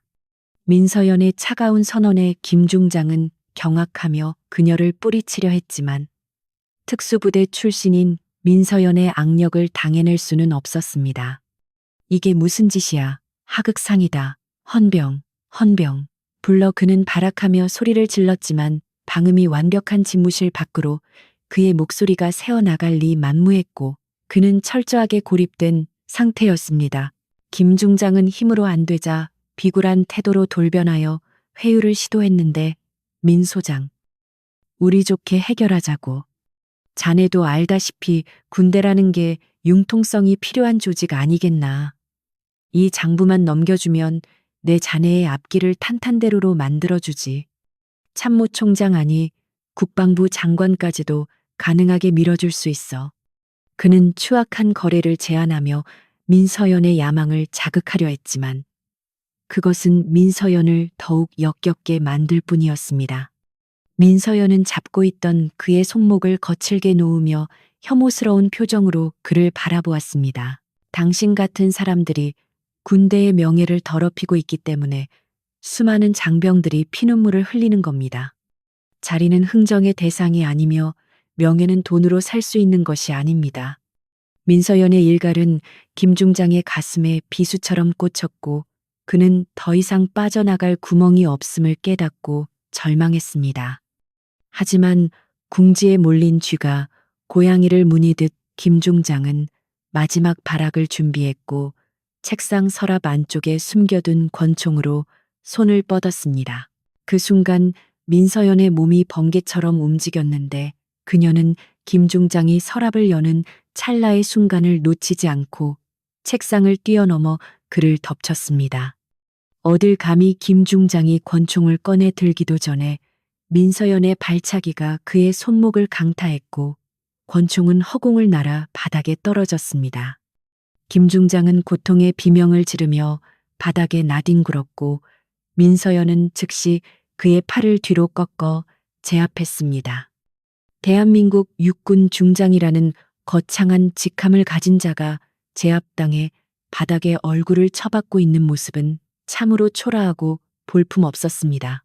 그때 집무실 문이 활짝 열리며 국방부 장관과 군 검찰단 수사관들이 들이닥쳤는데 그들은 민서연의 요청을 받고 대기하고 있다가 상황이 종료된 것을 확인하고 진입한 것이었습니다. 김태수 중장. 당신을 군형법 위반 및 특정범죄 가중처벌법 위반 혐의로 긴급 체포한다. 수사관들이 김 중장의 손목에 수갑을 채우자 그는 억울하다며 고래고래 소리를 질렀지만 장관은 차가운 눈빛으로 그를 내려다보며 혀를 찼습니다. 자네가 내 얼굴에 먹칠을 하는군. 부끄러운 줄 알게. 민서연은 자리에서 일어나 옷매무새를 다듬으며 잡고 있던 김 중장을 수사관들에게 인계했는데 그녀의 이마에는 땀방울이 맺혀 있었지만 표정은 그 어느 때보다 평온해 보였습니다. 김 중장은 끌려나가면서 민서연을 향해 저주를 퍼부었는데 민서연, 네가 무사할 것 같아 내 뒤에 있는 사람들이 가만히 있지 않을 거야. 너는 군대에서 매장될 거다. 그의 악담은 복도에 메아리 쳤지만 민서연은 눈 하나 깜짝하지 않고 그를 응시했습니다. 그 사람들이 누구든 상관없습니다. 제 자리는 여기이고 제가 해야 할 일은 쓰레기를 치우는 것이니까요. 당신이 앉아있던 그 자리도 이제는 깨끗해지겠군요. 민서연의 마지막 말은 김 중장의 멘탈을 완전히 붕괴시켰고 그는 힘을 잃고 축 늘어진 채 질질 끌려 나갔습니다. 집무실에 남은 것은 민서연과 국방부 장관뿐이었고 장관은 민서연에게 다가와 어깨를 두드리며 격려했습니다. 수고했네. 자네 같은 군인이 있어서 정말 다행이야. 하지만 이번 일로 적을 많이 만들었을 텐데 괜찮겠나? 각오했던 일입니다. 군인이 전장을 두려워해서야 되겠습니까? 제게는 전장보다 내부의 부패가 더 두려운 적입니다. 민서연의 대답에 장관은 고개를 끄덕이며 옅은 미소를 지었고 그녀에 대한 깊은 신뢰를 보였습니다. 민서연은 창가로 다가가 서울 시내를 내려다보았는데 아침 햇살이 건물을 비추며 도시를 깨우고 있었고 그녀는 비로소 긴장이 풀리며 깊은 안도의 한숨을 내쉬었습니다. 그러나 그녀의 싸움은 아직 끝나지 않았는데 김 중장이 언급했던 배후 세력과 그가 남긴 잔재들을 처리하는 일이 남아 있었기 때문입니다. 그녀는 책상 위에 놓인 김 중장의 명패를 집어들어 쓰레기통에 던져버렸는데 텅 하는 소리와 함께 명패가 처박히는 모습은 부패한 권력의 몰락을 상징하는 듯 했습니다. 이 자리는 주인이 바뀔 겁니다. 더 정의롭고 강인한 사람으로. 그녀는 혼잣말처럼 중얼거리고는 집무실을 나섰습니다. 복도에는 그녀를 기다리던 707 부대원들이 도열해 있었고 그들의 눈빛은 존경심으로 가득 차 있었습니다. 민서연은 부대원들 사이를 걸어가며 다시 한번 군화끈을 조여 매었는데 그것은 새로운 시작을 의미하는 의식이었습니다. 그녀는 엘리베이터를 타고 내려가면서 휴대전화를 꺼내 어디론가 전화를 걸었는데 수화기 너머로 들려오는 목소리는 밝고 경쾌했습니다. 작전 완료했습니다. 이제 남은 잔당들을 소탕하러 가시죠. 그녀의 목소리에는 자신감이 넘쳤고 더 이상 망설임은 없었습니다. 국방부 청사를 빠져나오는 민서연의 뒤로 아침 해가 완전히 떠올라 그녀의 그림자를 길게 드리웠고 그 그림자는 마치 거인처럼 웅장해 보였습니다. 지나가던 시민들은 그녀가 누구인지 알지 못했지만 그녀의 당당한 모습에 시선을 떼지 못했고 그녀가 뿜어내는 아우라에 압도되었습니다. 민서연은 차에 올라타며 운전병에게 다음 목적지를 지시했습니다. 중앙지검으로 간다. 아직 넘겨줘야 할 선물들이 남았어. 차가 출발하자 민서연은 좌석에 깊이 몸을 묻고 잠시 눈을 붙였는데 꿈속에서 그녀는 다시 기차 안으로 돌아가 있었습니다. 하지만 이번에는 최강욱도 김중장도 없는 평화로운 객차였고 그녀는 방해받지 않고 자신이 좋아하던 소설책을 읽고 있었습니다. 그것은 그녀가 꿈꾸는 세상이자 그녀가 지키고 싶은 평범한 일상의 모습이었습니다. 잠시 후 그녀는 다시 눈을 떴고 현실로 돌아온 그녀의 눈빛은 더욱 강렬하게 타오르고 있었습니다.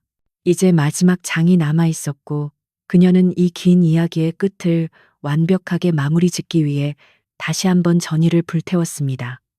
세상은 여전히 불공평하고 악한 자들이 득세하는 곳일지도 모르지만 민서연 같은 사람들이 존재하는 한 희망은 사라지지 않을 것입니다. 그녀는 스스로가 그 희망의 불씨가 되기를 자처했고 그 불길은 거대한 악을 태워버릴 정화의 불꽃이 될 것입니다. 몇 달 후 대한민국을 뒤흔들었던 군나피리 사건인 일명 별들의 추락 스캔들은 군사법원의 최종 선고 공판으로 그 대단원의 막을 내리고 있었고 법정안은 수많은 취재진과 방청객들로 발 디딜 틈 없이 붐비고 있었습니다. 피고인석에는 죄수복을 입은 최강욱과 김태수 그리고 박명훈이 나란히 앉아 있었는데 그들의 모습은 과거에 위세 등등했던 군인의 모습과는 거리가 먼 초라하고 비굴한 몰골이었습니다. 특히 최강욱은 수감 생활 동안 살이 많이 빠져 광대뼈가 도드라져 보였고 눈 밑에는 짙은 다크서클이 드리워져 있었는데 그는 방청석 어딘가에 앉아있을 민서연을 찾으려는 듯 연신 두리번거리며 불안한 기색을 감추지 못하고 있었습니다.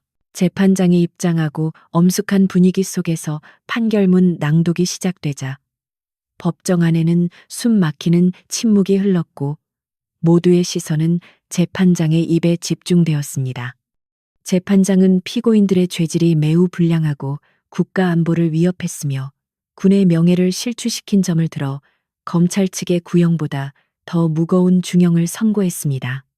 최강욱에게는 징역 15년과 불명예 제대 그리고 거액의 추징금이 선고되었는데 그는 판결을 듣는 순간 다리에 힘이 풀려 주저앉으며 오열하기 시작했습니다.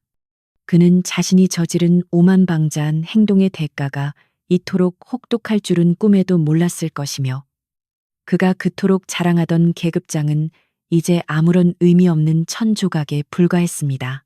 김태수 전 중장 역시 징역 20년의 중형을 선고받았는데 그는 최강욱과는 달리 끝까지 억울하다며 고래고래 소리를 지르다가 경위들에게 끌려나가는 추태를 보였습니다. 그는 자신이 쌓아올린 권력의 탑이 한순간에 무너져 내린 것을 받아들이지 못하고 현실을 부정하려 했지만 차가운 수갑의 감촉만이 그가 범죄자임을 일깨워줄 뿐이었습니다. 방청석에서는 정의가 구현되었다는 안도의 한숨과 함께 그들을 향한 비난의 목소리가 터져나왔고 이는 사회악을 제거한 시민들의 승리이기도 했습니다. 이 모든 과정을 법정 뒤편에서 조용히 지켜보던 민서연은 씁쓸한 표정을 지으며 자리에서 일어났는데 그녀에게 이것은 승리가 아니라 당연한 결과의 확인일 뿐이었습니다. 법정을 빠져나온 민서연은 쏟아지는 기자들의 플래시 세례를 받으며 잠시 멈춰섰는데 그녀는 오늘따라 유난히 더 강인하고 기품 있어 보였습니다. 한 기자가 마이크를 들이대며 이번 사건에 대한 소감을 묻자 그녀는 차분한 목소리로 군복은 권력이 아니라 헌신을 상징합니다. 그 본분을 잊은 자에게는 자리가 없다는 것을 확인한 계기가 되었습니다. 라고 짧게 답했습니다. 그녀의 인터뷰는 실시간으로 뉴스에 보도되었고 국민들은 그녀를 진정한 군인의 표상이라 칭송하며 열광했습니다. 하지만 민서연은 그러한 찬사에도 동요하지 않고 대기하고 있던 관용차에 올라탔는데 그녀는 아직 할 일이 많이 남아 있었기 때문입니다. 부대로 복귀하는 차 안에서 민서연은 창밖의 풍경을 바라보며 깊은 생각에 잠겼는데 계절은 어느덧 바뀌어 거리에는 벚꽃이 흩날리고 있었습니다. 그녀는 문득 기차 안에서 최강욱이 자신의 가방을 가리키며 쓰레기라고 불렀던 것을 떠올렸는데 역설적이게도 진짜 쓰레기는 가방이 아니라 그 가방을 든 사람을 알아보지 못한 최강욱 자신이었음이 증명되었습니다. 그녀는 자신의 자리를 지킨다는 것이 얼마나 고독하고 힘든 싸움인지를 다시 한번 깨달았지만 그 싸움을 피할 생각은 추호도 없었습니다. 그녀에게 있어 특수임무단장이라는 자리는 단순히 높은 의자가 아니라 수많은 부하들의 생명과 국가의 안전을 책임지는 무거운 십자가와도 같았습니다. 707 특수 임무단 주둔지에 도착하자 연병장에서는 대원들이 구슬땀을 흘리며 훈련에 매진하고 있었고 그들의 우렁찬 기합 소리가 하늘을 찌를 듯했습니다. 민서연이 차에서 내리자 훈련을 지휘하던 교관과 대원들이 일제히 멈춰서서 그녀를 향해 경례를 붙였는데 그들의 눈빛에는 이전보다 더 깊은 신뢰와 존경심이 담겨 있었습니다. 그녀는 대원들에게 다가가 일일이 악수를 하며 격려해 주었는데 그녀의 손은 부드러웠지만 그 안에 담긴 힘은 강철처럼 단단했습니다. 대원들은 자신들의 지휘관이 불의에 맞서 싸워 이겼다는 사실에 큰 자부심을 느끼고 있었고 이는 부대 전체의 사기를 크게 높여주는 계기가 되었습니다. 민서연은 집무실로 돌아와 창가에 서서 연병장을 내려다 보았는데 책상 위에는 그녀가 평소 아끼던 낡은 소설책이 놓여 있었습니다. 그녀는 책을 집어들고 펼쳐보았는데 그 책갈피에는 그녀가 임관할 때 썼던 초심을 잊지 말자는 문구가 적힌 메모가 끼워져 있었습니다. 그녀는 그 메모를 보며 미소 지었는데 비록 과정은 험난했지만 초심을 잃지 않고 끝까지 원칙을 지켰기에 오늘의 결과를 얻을 수 있었다고 생각했습니다. 그녀는 이제 군 내부의 썩은 살을 도려냈으니 새 살이 돋아나 더욱 건강하고 강한 군대를 만들 수 있을 것이라는 희망을 품게 되었습니다. 며칠 후 민서연은 다시 사복 차림으로 서울역을 찾았는데 이번에는 임무가 아니라 진정한 휴식을 위해 혼자만의 여행을 떠나기로 결심했기 때문입니다. 그녀는 매표소에서 부산행 KTX 특실 티켓을 구매하고 승강장으로 내려갔는데 플랫폼의 공기는 여전히 분주하고 활기찼습니다. 열차가 들어오고 그녀는 자신의 좌석을 찾아 앉았는데 우연의 일치인지 이번에도 지난번과 같은 7A 좌석이었습니다. 그녀는 자리에 앉아 창밖을 바라보며 지난번에 불쾌했던 기억이 떠올라 피구숨이 나왔지만 이제 그 기억은 그녀를 괴롭히지 못하는 지나간 에피소드에 불과했습니다. 열차가 출발하고 잠시 후 객실 문이 열리며 한 중년 남성이 들어왔는데 그는 양손에 짐을 가득 들고 땀을 뻘뻘 흘리며 자신의 자리를 찾고 있었습니다. 그는 민서연의 옆좌석인 7B 자리에 짐을 내려놓으며 힘겹게 앉았고 민서연에게 미안한 듯 고개를 숙이며 인사를 건넸습니다. 아이고, 짐이 많아서 죄송합니다. 옆자리에 불편을 드리는 건 아닌지 모르겠네요. 그는 예의 바르고 점잖은 태도로 양해를 구했고 민서연은 흔쾌히 미소를 지으며 괜찮다고 대답했습니다. 이 평범하고 상식적인 대화가 민서연에게는 더할 나위 없는 평온함으로 다가왔고 그녀는 세상이 아직 살만하다는 것을 느꼈습니다. 열차가 속도를 높이며 도심을 벗어나자 민서연은 의자를 뒤로 젖히고 편안한 자세를 취했는데 따스한 햇살이 차창을 넘어와 그녀의 얼굴을 비추었습니다. 그녀는 눈을 감고 기차의 규칙적인 진동을 느끼며 잠시 잠을 청하려 했는데 꿈속에서는 더 이상 악당이나 전투 장면이 나타나지 않고 평화로운 바다의 풍경만이 펼쳐졌습니다. 그녀는 꿈속에서 드넓은 백사장을 거닐며 자유를 만끽했고 파도 소리는 그녀의 지친 영혼을 위로해주는 자장가처럼 들려왔습니다. 이것이 바로 그녀가 목숨 걸고 지키려 했던 평화였고 그녀는 그 평화의 한가운데에 앉아 있었습니다. 한참을 자고 일어난 민서연은 개운한 기분으로 기지개를 켰고 옆자리의 중년 남성은 조용히 책을 읽고 있었습니다. 민서연은 가방에서 자신의 소설책을 꺼내 읽기 시작했는데 책의 마지막 장에는 주인공이 고난을 극복하고 자신의 자리를 되찾는 내용이 담겨 있었습니다. 그녀는 책을 덮으며 문득 자신의 인생도 이 소설과 닮아 있다는 생각을 했는데 주인공이 겪은 시련이 결국 그를 성장하게 만들었듯 이번 사건 또한 자신을 더 단단하게 만들어 주었음을 깨달았습니다. 그녀는 이제 어떤 시련이 닥쳐와도 흔들리지 않고 자신의 길을 갈 수 있는 확신을 가지게 되었습니다. 기차는 어느새 종착역인 부산역에 도착한다는 안내 방송을 내보냈고 승객들은 내릴 준비를 서둘렀습니다. 민서연은 짐을 챙겨들고 자리에서 일어났는데 이번에는 아무도 그녀의 앞길을 막거나 시비를 거는 사람이 없었습니다. 그녀는 가벼운 발걸음으로 기차에서 내려 플랫폼을 걸어갔는데 바다 냄새 섞인 바람이 그녀를 반겨주었습니다. 그녀는 숨을 크게 들이마시며 자유의 공기를 폐부 깊숙이 채웠고 그녀의 얼굴에는 그 어느 때보다 밝고 환한 미소가 번져 있었습니다. 역 광장으로 나온 민서연은 잠시 멈춰서서 파란 하늘을 올려다보았는데 구름 한 점 없는 맑은 하늘은 그녀의 미래처럼 투명해 보였습니다. 그녀는 휴대전화를 꺼내 부관에게 도착보고 문자를 보냈고 곧바로 편안한 휴가 보내십시오. 단장님이라는 답장이 도착했습니다. 그녀는 휴대전화를 주머니에 넣고 택시 승강장을 향해 걸어갔는데 그녀의 발걸음은 당당하고 거침이 없었습니다. 그녀는 이제 더 이상 누군가에게 자리를 내어주거나 뺏길 걱정을 하지 않아도 되는 스스로 빛나는 별이 되어 있었습니다.